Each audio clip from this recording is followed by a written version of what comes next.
Hello and welcome to Homicide Hobbies. I'm Andy, And I'm Claire. and we're here to talk about some of the disturbing things that go on in the world, past and present. We feel like not knowing doesn't mean the crazy doesn't exist. So we're going to scar you with the knowing. Enjoy. So what do you got for us today, Claire? Are you ready for your 3 hints? Sure is. Okay. This place is home to more caribou than people. Greenland.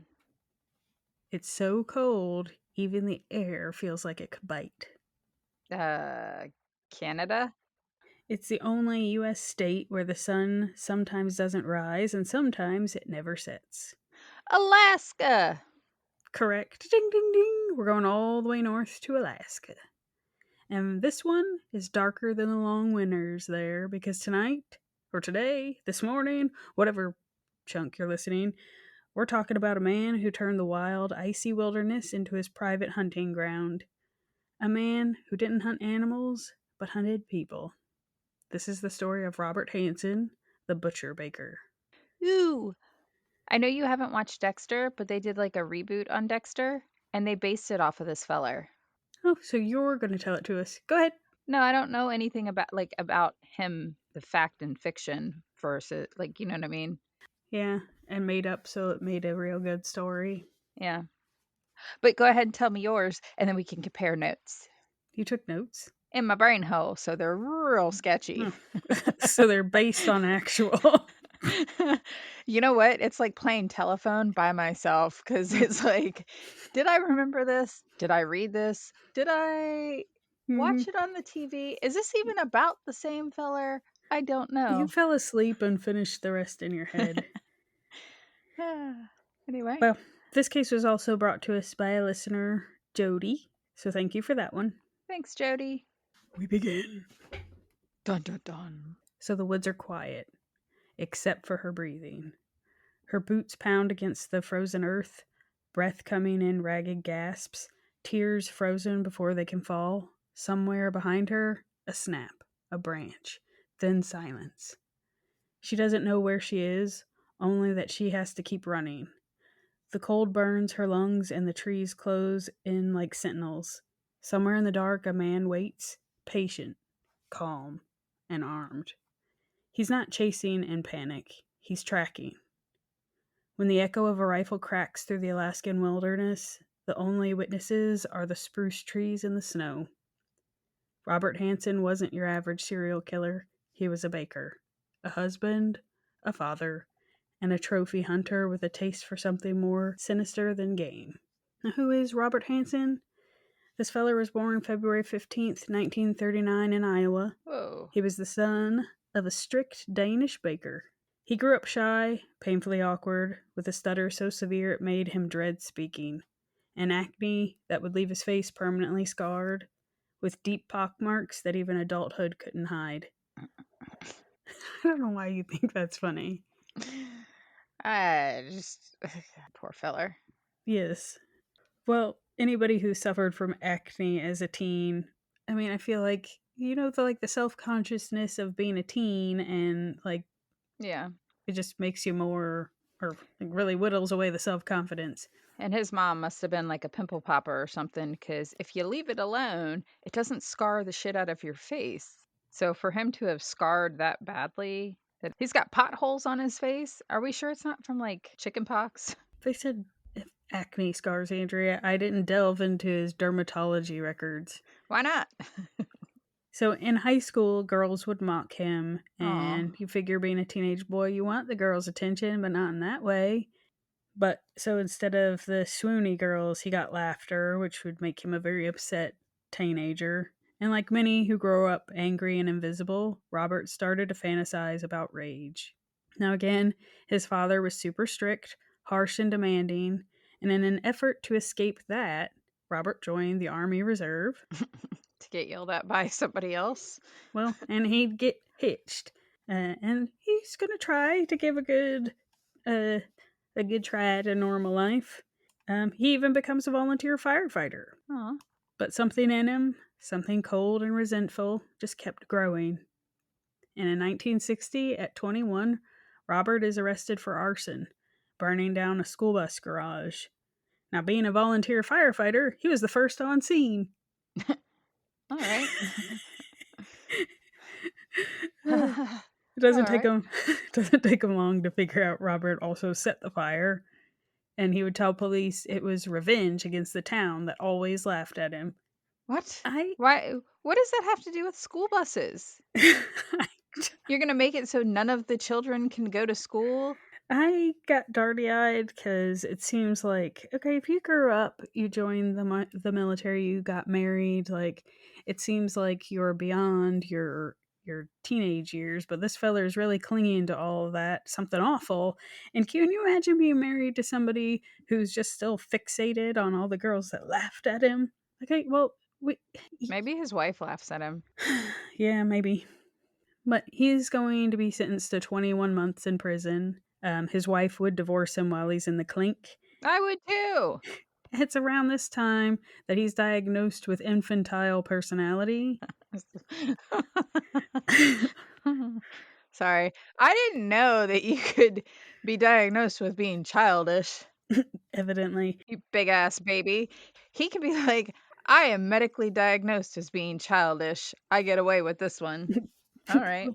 Well, along that same time, he's diagnosed with manic depression with periodic schizophrenic episodes. I'm going to say he needs a new diagnosis. Yeah. Well, he gets out, meets another lady, and they get hitched. This is in the 63. Again? Yeah, I know. For a guy that couldn't get the ladies, he's gotten two. Who would they look like, though? I don't know. He gets married again and then decides, you know what? I'm not really liking this town area. I need to start somewhere new. We need to start afresh. You need to start a crash? They need to start afresh. Oh, fresh. I thought you said start a crash. I was like, what the hell does that mean? No. So he's like, we need to move up north. Way north. To Anchorage, Alaska. That's north. A new start, far from the people who remembered him as the awkward kid who couldn't talk right. And Alaska was perfect for him. Wild, isolated, lawless, enough that a man could get lost or make others disappear. And that's exactly what they did in 1967. They pack up and head for Alaska. I wouldn't mind living in Alaska, minus the whole bear situation. I would, because it's cold. Eh. It's too much snow. When you have to tell me how many feet you get in a year is too much snow. I feel like if you dress appropriately for the weather, you're all right. There's no level of dressed I will ever be if I don't blink fast enough, my eyelids get stuck. All right. Anyway, so they'd move up there, he'd open up his own bakery and begin hunting big game. To everyone in town, Robert Hansen was the quiet, hardworking baker who loved to hunt. Now, him and his wife, she's super religious. She would run the Sunday school, do all the things, super into churchy stuff. So it's like also the whole he owns a bakery in town. Like they build a pretty great life there. Mm-hmm. Nobody suspected the trophies in his basement weren't all from animals. They would eventually have 2 children, a boy and a girl, by the 70s. And I'm going to tell you right now, I don't know exactly because they are still sealed to protect the identities of his children as well as his wife because their names change. So I don't know about when they were born. I just know they had young kids in the 70s. Okay. But again, the move might have been an initial fresh start, but the darkness came with Robert. Hey, move there. That's the weather pattern. Well, you figure sometimes the sun doesn't set. I wonder if he suffers from sundowner syndrome. Mm-hmm. By 1971, he abducts a woman at gunpoint. She would manage to escape, and he would be arrested. He would serve 6 months because his attorney would negotiate it down to assault with a deadly weapon. 6 months? Yes, and I'm not 100% sure how you explain that to your wife, and that's going to continue to be a mystery, but she doesn't leave him. That was my next question. She sure doesn't. Then, in 1976, he'd be arrested again for assault. Again, he'd get a light sentence. Does she leave him? Again, his wife would stick by him. Oh my gosh. Now, between 71 and 83, women are vanishing in Anchorage. He did it. Most of them were dancers, sex workers, or young women traveling through Alaska for work, women who wouldn't be immediately missed. Their disappearances weren't linked, not at first. In Alaska, people vanished all the time, which is horrifying on its own. But Robert was meticulous. He picked women he thought nobody would look for. He'd offer them money for a private photo shoot or a private encounter. Ugh. He wanted him to pet a snake. One-eyed Willie. Where did he brought him back to his house, though? Where's his wife and kids? So once they got back into his car or in his small plane, there was no escape. He'd take them to remote areas, sometimes flown there in his Piper Super Cub plane. He'd assault them, torture them, and if they fought back or begged, he'd tell them to run. What if they didn't fight back? I feel like he would probably just escalate until they are fighting back. Oh, all right. Then he'd set them loose and hunt them. Armed with a .223 caliber Ruger Mini 14 rifle, Ruger. he'd stalk them through the trees like game, taking his time, relishing control. When interviewed years later, Robert would admit, I liked seeing them run. It gave me a sense of power. I was in complete control. They were alive because I allowed it. Yeah, he's gross. He sounds like a control freak. I know you said that the records are sealed, but is there any like documentation of him being like abusive at home? Not that I know of. It's hard when they seal the records. Yeah, and I can understand where young kids and the wife would want some sort of normal, so... Yeah.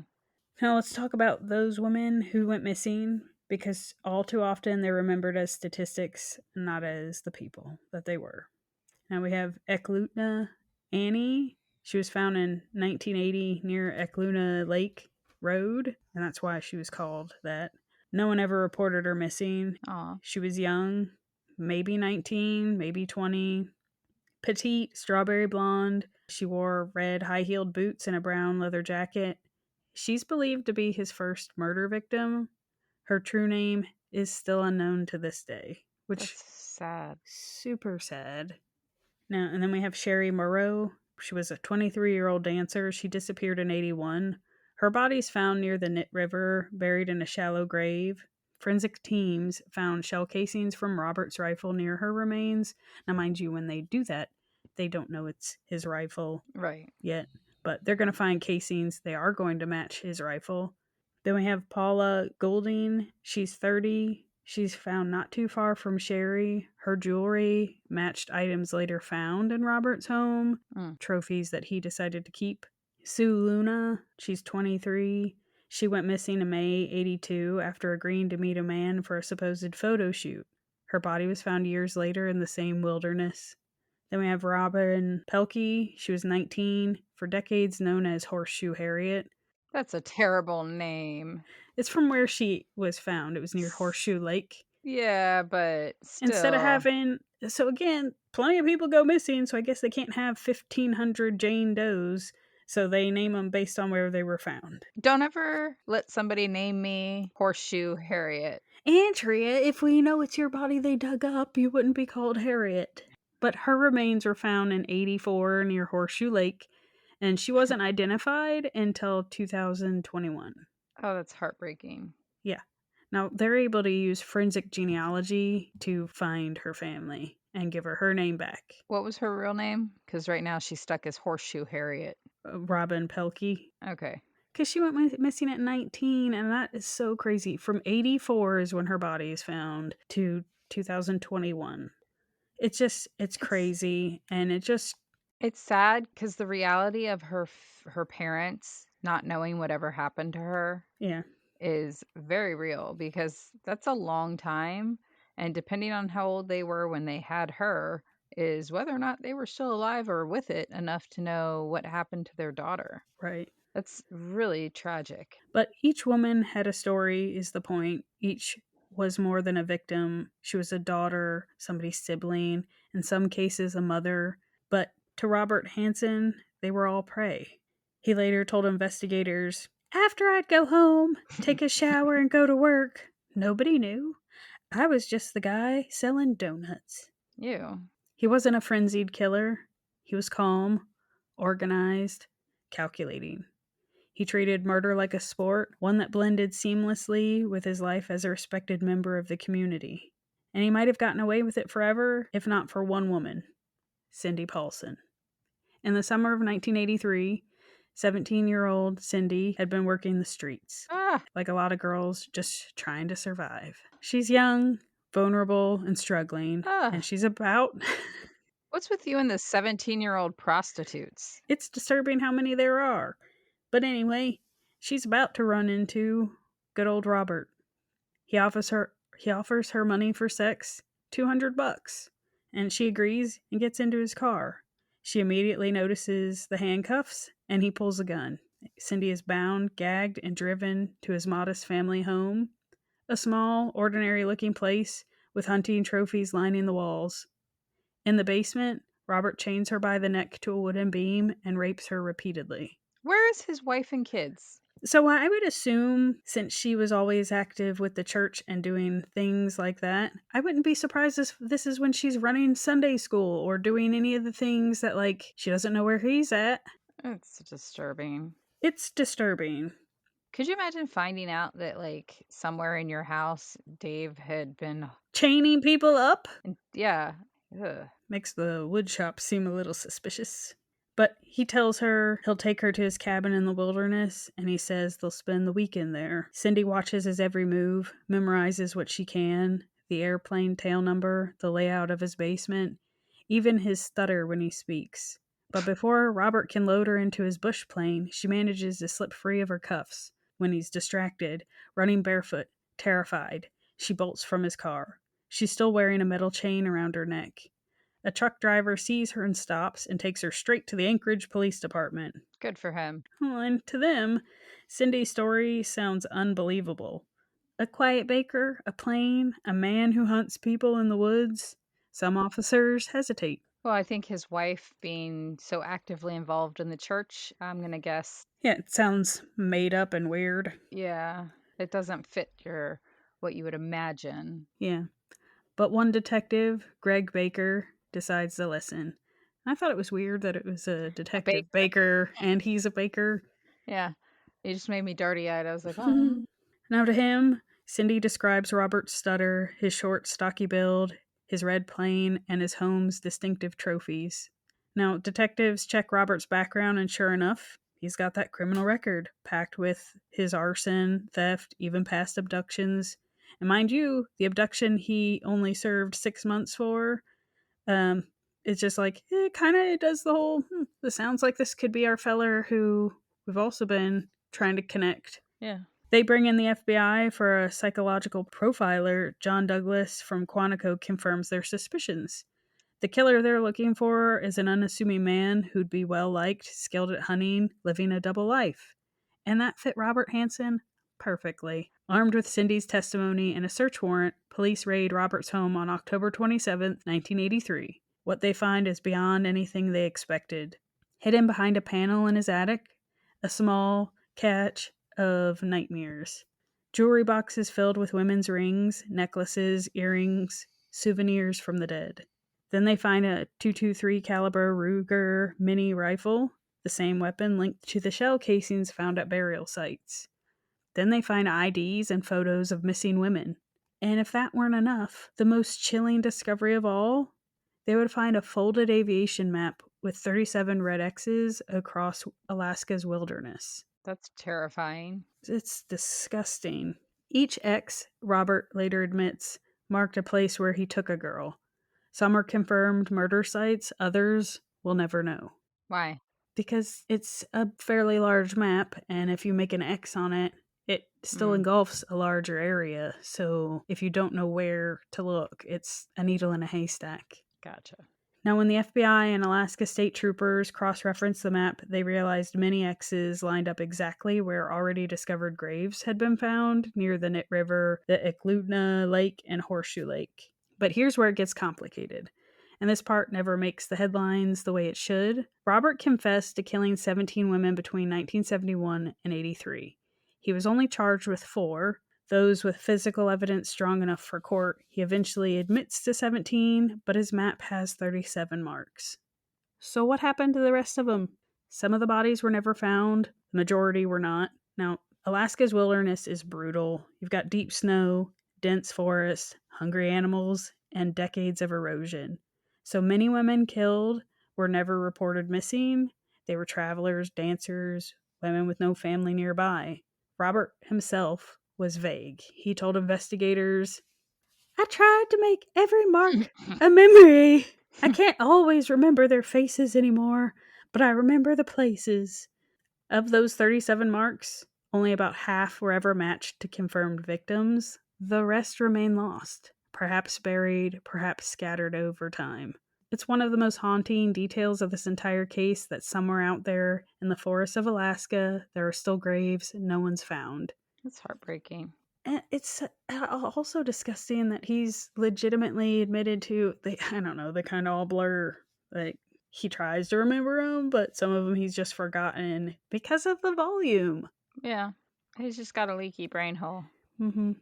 Now, again, the forensic work continues long after Robert's arrest because that's where they're able to give Robin Pelkey her name in 2021.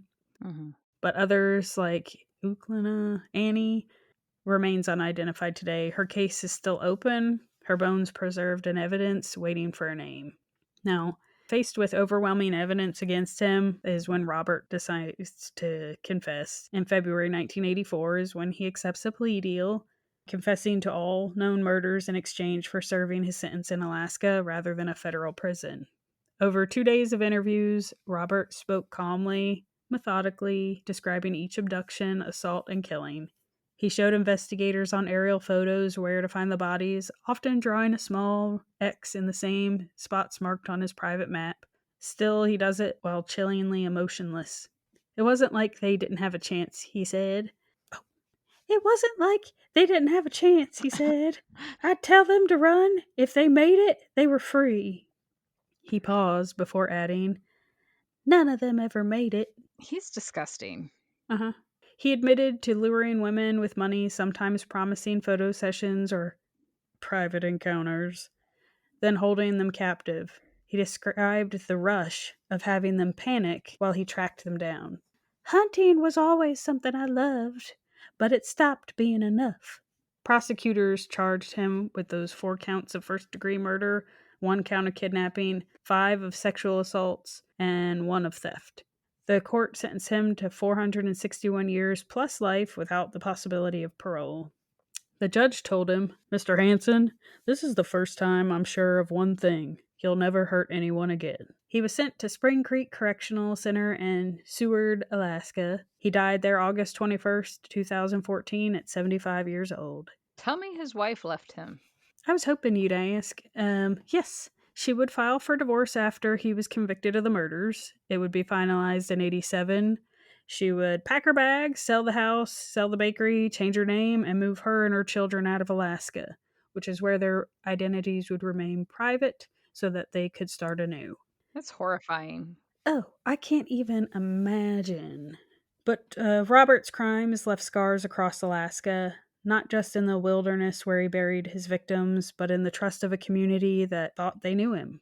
He sold them bread, cakes, coffee, and went home to plan his next kill.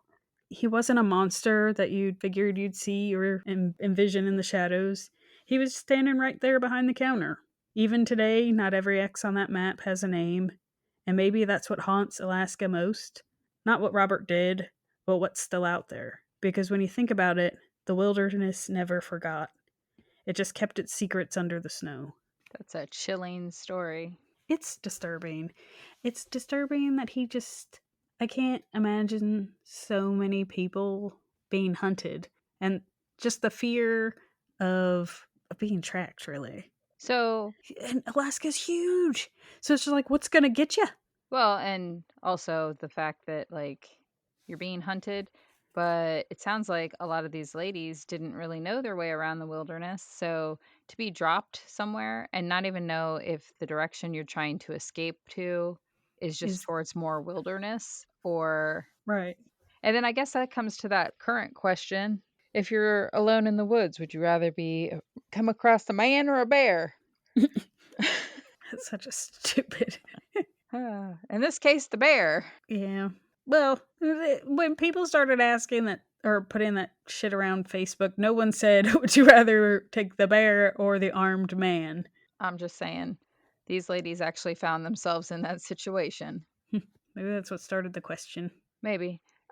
Your homework is you have to watch the first episode of that Dexter New Blood, I think it's called. It's on Hulu. Because your case starts. The If I, exact same way? dude, it's a chick running. She's Oh. crying. She's naked in the. I think Well, she's naked in the woods, barefoot in the snow, and then you like. If I remember correctly, I could be wrong, but then it shows like somebody watching through a scope because they don't obviously show you who the killer is. mm, It's stretched out through the season, but so it gave you a good visual. Well, I feel like it's too easy to picture that, though, when you think of somebody running because they're scared and well, yeah, they're being hunted. yeah. But But that's your homework. You need to watch that. Just the first episode. You don't have to keep watching it. But I can't believe he got married twice. yeah. And I really appreciate your squeaky high pitched voice for him. And his stutter came across amazing. I didn't even notice I stuttered. You done didn't. Oh. Oh. That just would have made it a little bit better. I kind of wish you did that. I I wish I did probably would. too. I probably would have Would have lost laughed. lost my shit more over here. I'm sitting here I covering my face so I'm not cackling through. I picture him as stuttering in real life, but then when he's talking about something that he's becomes almost another person, he becomes the monster within him. So I picture him as not having a stutter when he's reliving his crimes because he's a different person. He's not the dude selling you the donuts over the counter and being that person. He looks like a dork. He does. I still I thought it was hilarious and of the when he did his arson thing of he's the first one on scene. Cracked myself up with that one. Yeah. He just forgot to hide the gas can. And he was probably covered in the fuel.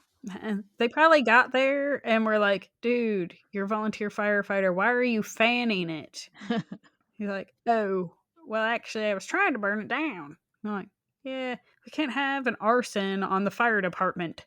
I feel like that's not uncommon though. Maybe people who really like the flames. Although I thought it was disturbing of that sicko was like he was on scenes. Like that's disturbing. Yeah. Which just tells you how easily those sickos can blend in with the normal people. They're true chameleons. I like his glasses. Well, yeah, they're awful glasses, but I guess they were the times.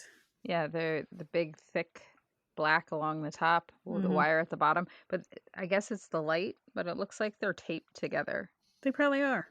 I just thought it was also surprising because sometimes I like to read the majority of the case and then look at their picture and see if it matches up. Mm-hmm.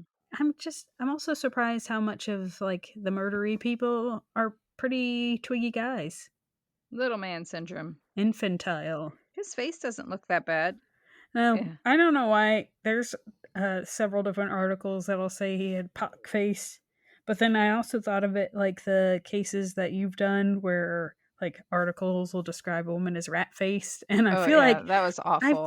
it's just somebody writing shit in there. So historically, it'll be like that's their jab.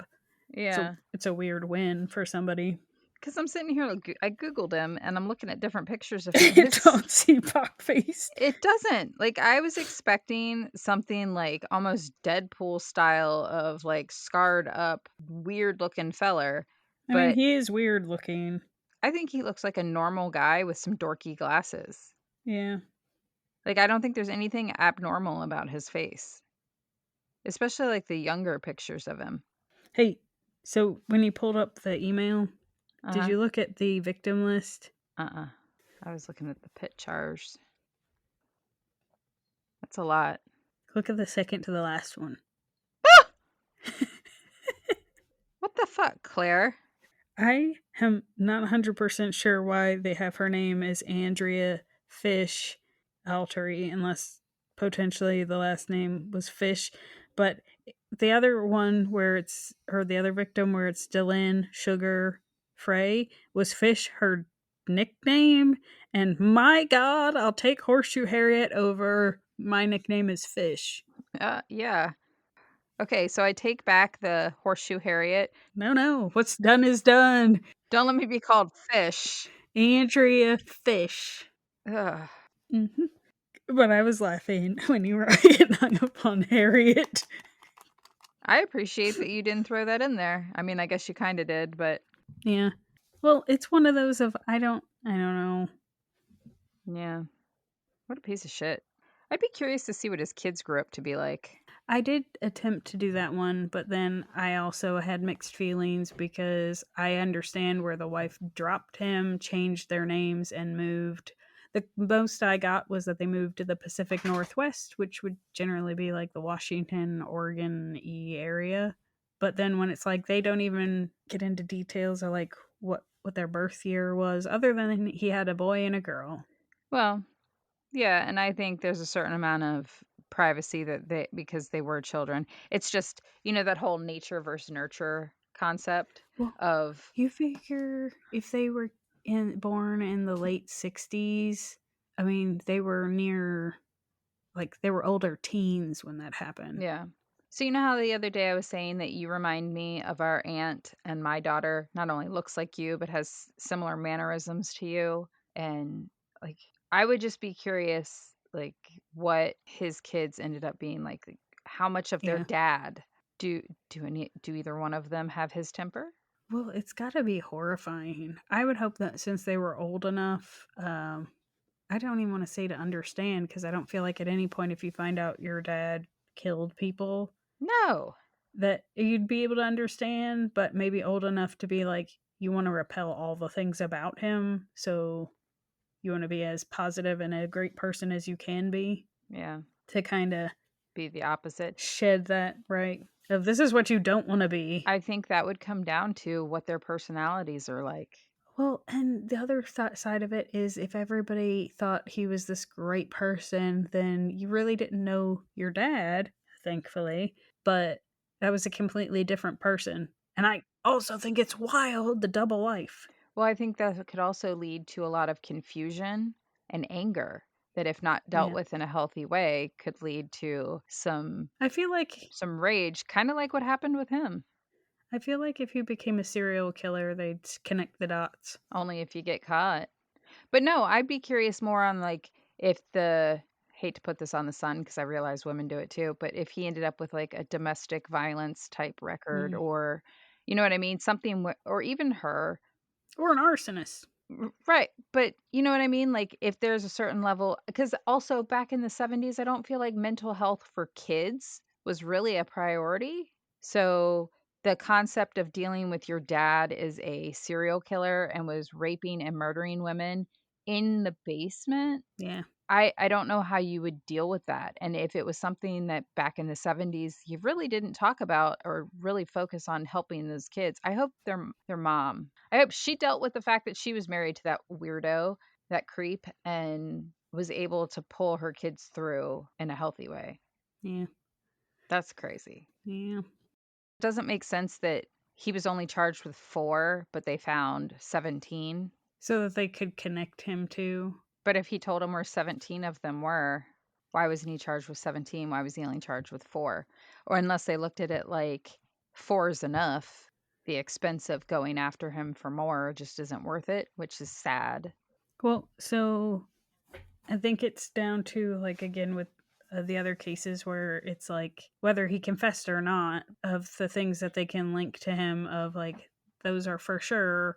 He can confess to all of the bodies they've found, but if it can't stand without his confession, I thought he had trophies though. but it's still just because he has it, it's kind of a weak case of he has their driver's license and you got nothing else to connect him, that you can't build a murder case. And you told me where their body was, Well, so you figure some of the people like Harriet Robin. or Ramen, that like if they found them before he told them, it just happened he had a map with an X on it. But then again, it can be still spun of it's a big area. Who's to say that X was there? If there's a hunting trail there, other people have been there. Other people probably have an X there if that's a place they like to hunt. Yeah. But without reasonable doubt, it leaves too much room for, like, I feel like the one where his shell casing was with the body, it's pretty damning evidence. If you have her jewelry also in your possession, pretty damning evidence. So for the ones where it's just like for sure, we got you on these with or without your confession. So go ahead and confess to all the other things so we can bring closure to families. Yeah. Yeah. I hope his family and all the families affected found a way to heal as best as they could. Yeah. Thanks for that. Yeah. Watch the first episode of Dexter Resurrection. I don't know that I will.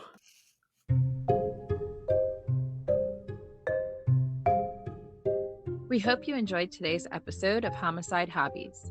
If we made you laugh, if we made you cry, or if we mind-fucked you for the day, then we thank you for listening. Please write a review on whatever you're listening to us on.